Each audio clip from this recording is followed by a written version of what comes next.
Но я познакомилась с Прасковьей Ивановной несколько лет назад.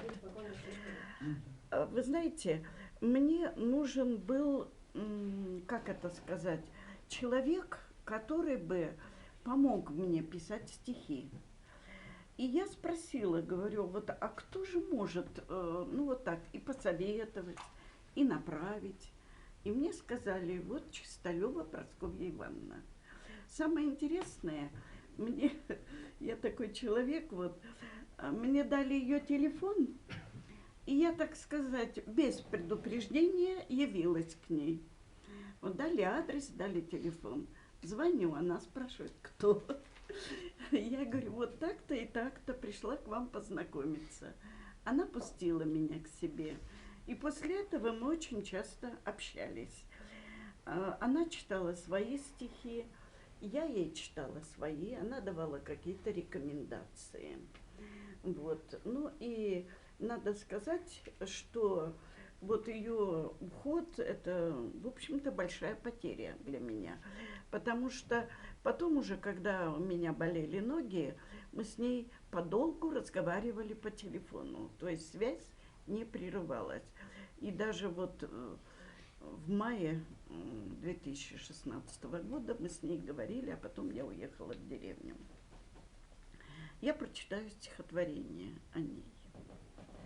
А пане было 18, и добровольцем на войну ушла с фашистами сражаться, чтобы защищать свою страну. А хрип на фронте, голос звонкий, пришлось так много испытать. Бомбежки, госпиталь, девчонка все продолжала воевать. Войне конец. Жива Прасковья, окончила пединститут, она учительница в школе, а дома муж с сынишкой ждут. И в мирной жизни боль бывает, смерть близких, как смириться с ней? Седая пани отмечает свой 90-й юбилей. И светил ум, и память крепко, друзья, знакомые вокруг. То в двери постучит соседка, то забежит проведать внук. Когда одна, в часы затишья, воспоминаниями полна, она стихи и прозу пишет в раздумье, сидя у окна.